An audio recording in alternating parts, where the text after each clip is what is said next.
Bonjour, donc ici je vais parler un peu de la construction de la réponse d'un algorithme ou bien d'un programme Pascal, beaucoup plus pour la programmation d'un programme.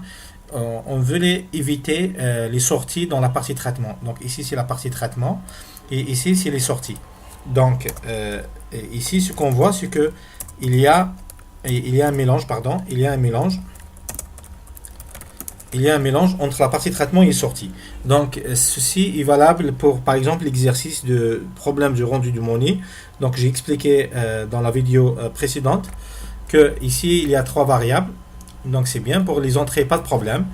Il y a une séparation. Donc, nous avons les entrées M. Nous avons les entrées, la valeur de A et de B. Donc, ça, c'est bon, on l'a fait. Read M, read A et B, on l'a fait dans la partie traitement, dans la partie entrée, dans la partie des lectures. On a ajouté les boucles repeat, c'est pour s'assurer que les valeurs soient positives, puisque c'est des montants d'argent. Les valeurs de pièces d'argent et les montants d'argent donc sont positifs. Maintenant, le problème ici, c'est dans la partie traitement. Et nous avons dit qu'après la partie traitement, il y a les possibilités et le nombre de possibilités.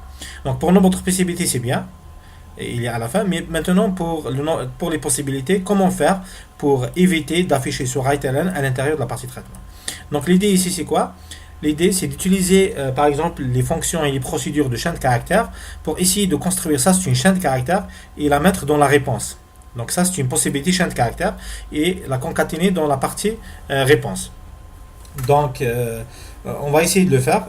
On va essayer de séparer entre les possibilités par espace et on va chercher comment faire le saut de ligne pour les chaînes de caractères. Donc, comment on va faire? Donc, vous pouvez revenir sur la vidéo de la différence entre les procédures. C'est quoi la différence entre les fonctions et les procédures?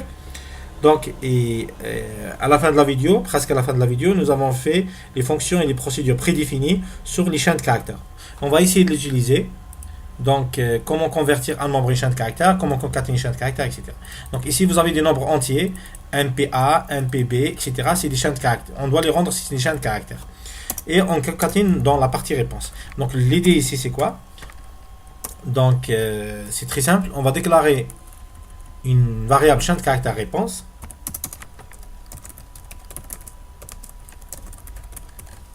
On va déclarer aussi des variables STRA, STRB, STR, si vous voulez, STR, nombre de pièces A, et STR, nombre de pièces B. C'est ça que nous avons besoin. Et aussi, si vous voulez, STRM, pour écrire la possibilité. Donc, ici, c'est des chaînes de caractères aussi. Donc, voilà. Donc, on va initialiser la réponse à chaîne vide, comme ici, nombre de possibilités à 0. STR, réponse. On va l'initialiser à chaîne vide. Je compile, j'enregistre, je compile. Voilà. Pardon, ici, c'est une seule guillemot. On est en Pascal, c'est pas en Java ou bien. Voilà. Donc, j'enregistre. Voilà. Donc, ici, l'idée, c'est quoi? Donc, on va faire. Donc, il y a la fonction str qui convertit un nombre vers une chaîne de caractères. Donc, c'est une procédure. STR, c'est une procédure. Elle va convertir A et le résultat, c'est STRA. Elle va convertir A à une chaîne de caractères et le résultat sera mis dans la chaîne de caractères STRA. Donc, j'enregistre, je compile s'il n'y a pas d'erreur. Voilà, il n'y a pas d'erreur. La même chose pour B, pour la valeur de B.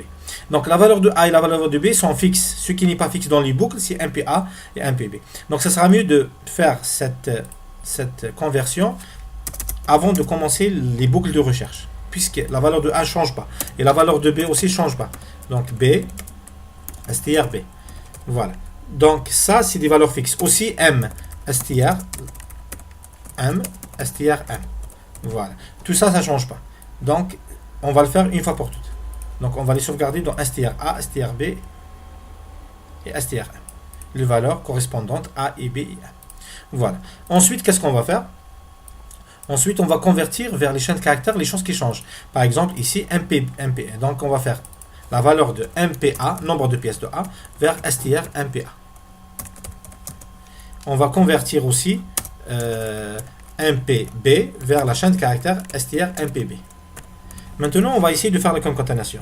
Donc ici, on va pas faire write-ln, on va faire concat. Concat, c'est une procédure, pardon, c'est une fonction qui concatène la chaîne de caractères, les trois chaînes de caractères. Donc ici, c'est la réponse. Donc voilà. Donc ici, au lieu de MPA, on va faire str MPA multiplié par str_a plus str MPB, puisque tous les paramètres ils doivent être des chaînes de caractères, multiplié par strb égale strm. Si par exemple je ne fais pas strm, normalement on doit avoir une erreur au niveau de strm. Donc ici c'est deux points égales, c'est une affectation. Et ici vous avez une erreur au niveau de m puisque c'est un entier. Par contre concat c'est une procédure, c'est une fonction qui doit avoir tous les paramètres chaîne de caractères. Donc ici c'est strm obligatoire. Compile, voilà, il n'y a pas d'erreur. Maintenant réponse, on va écrire la réponse ici. Avant write on va faire write réponse. Donc est-ce que c'est correct? Je m'en doute je pense qu'il y a une erreur ici. On va tester. Par exemple, si on prend le cas de 10, la pièce A de 1 dinar et la pièce B de 5 dinars, normalement il y a trois possibilités. Ici, ils affichent une seule possibilité. En fait, c'est la dernière possibilité. Donc, où sont les deux autres? Puisqu'il affiche 3, donc il y a trois possibilités. Par contre, ici, il affiche une possibilité. Les autres sont où? Puisqu'ici, on fait réponse reçoit, donc on écrase les autres. Donc, qu'est-ce qu'on va faire? Il faut avoir réponse comme étant un paramètre de concaténation. Et en plus de ça, on va séparer entre les possibilités par exemple, espace, point, virgule. Donc, on va voir comment faire saut de ligne. Je ne sais pas le faire en Pascal, mais on va essayer de le faire. Donc, je vais enregistrer et je vais compiler s'il n'y a pas d'erreur. On va voir ici, il va afficher toutes les possibilités. On va exécuter. Donc, on va faire 10. Donc, 1 dinar et 5 dinars. Voilà, vous remarquez les possibilités. Donc ici, le premier point virgule, puisque str il est vide, donc il a fait vide avec point virgule. Donc ça, c'est la première possibilité. Deuxième possibilité et troisième possibilité. Voilà, il y a trois possibilités. Maintenant, comment faire le saut de ligne? Ici, réponse. On peut éviter ce problème-là de point virgule. On va faire ici, chaîne de caractères. Maintenant, le saut de ligne, je ne sais pas, CTRL HN. Donc ça, c'est en langage Java, c'est saut de ligne. Maintenant, en Pascal, sincèrement, je ne sais pas. Je ne manipule pas trop avec Pascal les chaînes de caractères. Donc ici, la compilation, il n'y a pas d'erreur. On va essayer d'exécuter. On va faire 10, 1 et 5. Non, ça ne marche pas. Donc, je vais chercher après comment faire le caractère saut de ligne en Pascal. Donc, on va continuer à faire les points virgules. Je vais le faire à la fin, cette fois-ci. Compile. Enregistrer et exécuter. Voilà. On va faire 10, 2 et 5. Voilà, il y a deux possibilités. La première possibilité, c'est 2 fois 5, 2 pièces de 5 dinars. La deuxième possibilité, c'est 5 pièces de 2 dinars. Donc voilà. Donc j'espère bien que vous avez compris. L'idée ici, c'est quoi? C'est d'avoir le schéma d'entrée, traitement et sortie séparés. Donc ici, la partie traitement, il n'y a pas de write ln dans la partie traitement.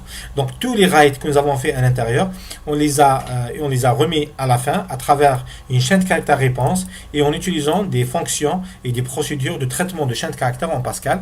Donc la première c'est une procédure qui permet de convertir les nombres en chaîne de caractères. Donc MPA en strMPA, MPB en strMPB. Et la deuxième, c'est concaténation de toutes les parties de la réponse dans une variable réponse. Il faut utiliser réponse aussi comme paramètre pour ne pas écraser les anciennes réponses et avoir les réponses l'une après l'autre. Ici, nous avons séparé entre les lignes de réponse par point virgule. Je vais chercher comment faire le saut de ligne en Pascal. Et à la fin, on affiche le write et les différentes writes. C'est à la fin, c'est dans la partie sortie. Donc ici, c'est comment séparer les writes, les écritures de la partie traitement, pour ne pas mélanger les écritures de la partie traitement. Donc j'espère bien que vous avez compris. Bon courage et travaillez bien.